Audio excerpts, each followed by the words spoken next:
The Good Wife, Mr. Selfridge, Unreal, les dernières indiscrétions et le tournage d'une web-série. Bienvenue dans le dernier series Hot News de la saison et cette fois-ci, promis, je ne chanterai pas.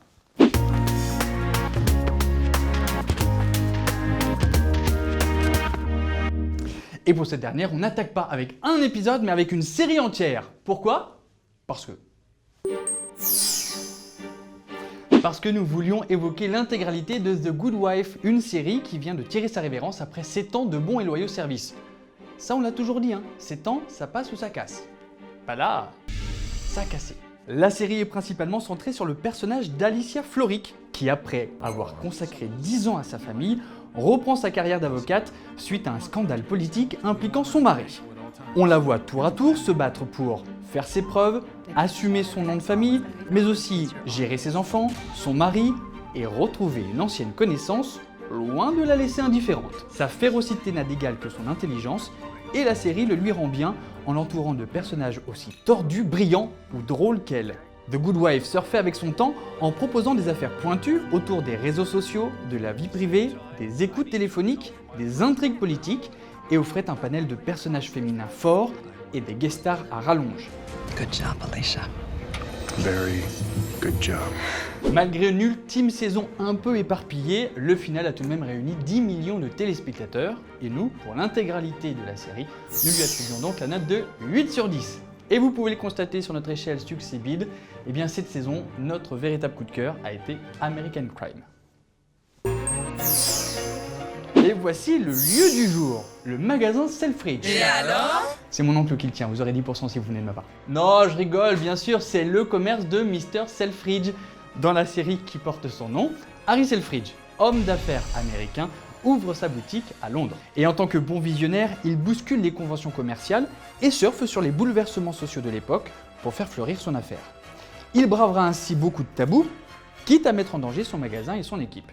Si sa volubilité lui attire quelques ennuis, il nous offre une bouffée d'optimisme dans la période sombre des années 1920 de l'Angleterre. Portée par un Jeremy Piven en grande forme, la série est une petite sucrerie britannique, comme on les aime. We are going to show the world how to make shopping. Et durant tout ce mois de juin, vous pouvez visionner la 4e saison inédite de Mr. Selfridge sur OCS Max et Go.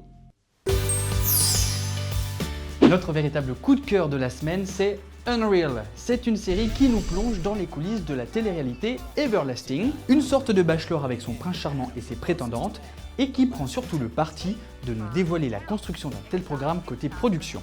Nous suivons notamment Queen, la productrice, prête à tout pour obtenir le moment crucial, et qui pour cela va s'appuyer sur Rachel, une employée instable et très douée pour faire ressortir ce qu'il y a de plus moche chez les autres. La série ne dénonce pas et ne tente pas de nous dégoûter du style, elle souligne davantage les rapports de force qu'impose cette industrie. Les personnages sont au premier abord caricaturaux, mais tous prennent de la profondeur, même le bachelor, c'est vous dire. Qui va l'emporter dans cette confrontation entre la production en quête d'audience et des candidats en quête de célébrité? Vous le saurez en regardant cette série, directement inspirée de l'expérience de Sarah Gertrude Shapiro, productrice du vrai Bachelor pendant 9 saisons. Et petit clin d'œil, celui qui joue le Bachelor et l'une de ses prétendantes dans la série vont se marier dans la vraie vie. Be a good meat puppet and do as I say. Et ironie du sort, la série est proposée actuellement depuis le 24 mai, tous les mardis soirs à 20h50 sur Énergie 12 pour une diffusion totalement inédite en France. La preuve que la chaîne a beaucoup d'autodérision. Allez, on commence ces indiscrétions avec ce générique.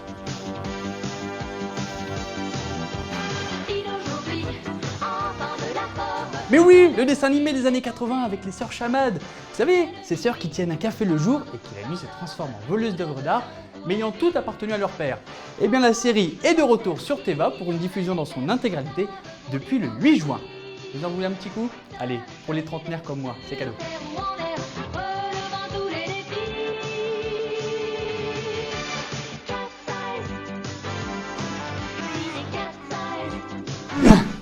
Ravi des audiences, de l'humour et du succès de Rick et Morty. Vous savez, on en a parlé dans Series.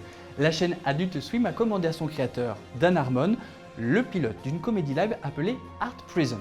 Et d'après notre collègue Adrien Delage pour Binge, la série détaillerait le quotidien de détenus talentueux dans une prison spécialisée art du spectacle. Nous sommes sur le tournage de Vue d'en bas. C'est une web-série humoristique sur l'actualité vue par Michel SDF et c'est une web-série caritative, ça c'est pas banal. On en parle justement maintenant avec Michel. Céris Michel, première. Je suis né dans un spectacle. Hein, ça c'est chelou. Mais je suis né dans un spectacle qui s'appelle L'Errance moderne, hein, qui se joue encore un petit peu au théâtre de la Contrescarpe à Paris 5e. Voilà. Et moi je fais ça pour parler d'une association, c'était le but premier de la web-série. Hein, l'association s'appelle Vue d'en bas, V-U-E-S, d'en bas. Hein, donc une association qui essaye de faire sortir les SDF de l'invisibilité dans laquelle on les laisse. Le gros de l'idée c'est désintox sur l'information. L'important pour moi, c'est que les gens s'intéressent en disant c'est pas vrai, c'est ça, et qu'ils aillent vérifier éventuellement par eux-mêmes et que ça leur donne une conscience politique, parce que c'est exactement ça qu'on essaye de rayer. Je me considère comme, allez, en se la pétant un peu comme un lanceur d'alerte. Voilà. Quand t'es vraiment révolté par l'injustice et que t'as vraiment envie de secouer le cocotier, y a que ça à faire, et en même temps, c'est de l'humour, mais avec du vrai contenu, quoi. Et je crois que très égoïstement, c'est ma seule façon de pas péter une durée. J'ai l'impression de me remuer un peu le cul. Moi, ça me détend l'ulcère, tu vois, hein, et puis je respire mieux et en même temps, je fabrique quelque chose. Et généralement, quand les gens ils écoutent le sketch, ils disent bah merde, dis donc, il envoie du gravier, l'enculé. Ouais, bah voilà, il envoie du gravier. Et voilà, je pense que c'est une façon de reconcerner les gens par leur entourage. Parce qu'il y en a beaucoup qui se plaignent et au final, qui n'osent pas faire les trucs. On se sent tout seul. C'est bien Internet, hein, c'est mortel, moi je kiffe, hein, tu m'étonnes. Mais c'est pas pareil que de boire un coup avec le gars. Tu vois, c'est pas pareil. Bon alors Michel, il y a aussi un autre endroit où on peut te retrouver à part YouTube et les spectacles. Ouais, très important. C'est la levée de fonds justement par rapport à l'assaut dont je vous parlais. Hein, on fait une levée de fonds pour produire la série et pour faire un don à l'association. Donc c'est sur Ulule, Vue d'en bas, la série, voilà. Hein, le même nom que sur YouTube tout simplement. Et si vous aimez Michel, eh bien il faut faire ce don absolument pour l'association. Ben oui Michel, c'est important. Bon, c'était la dernière émission de Series version Hot News, puisque dans 15 jours nous irons à Provins pour la fête médiévale. Tu connais ? Non, pas du tout. Il y a des farfadets, tout ça. Ah oui, ça va être très sympa. On va être costumés, tout ça, ça va être génial. Oh. Et puis on terminera la saison avec une spéciale série. Voilà, c'est un festival de séries qui a lieu à Fontainebleau. Tu seras avec nous ? Non, je bosse. Bah non, je déconne. Il est con. Ah bon ? Non, bah non. Salut. Salut.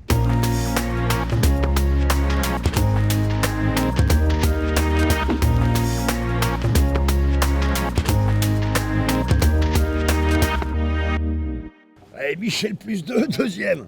Plus 2, je dis ça, j'en sais rien. Moi et mon odeur et toi, voilà. On est trois.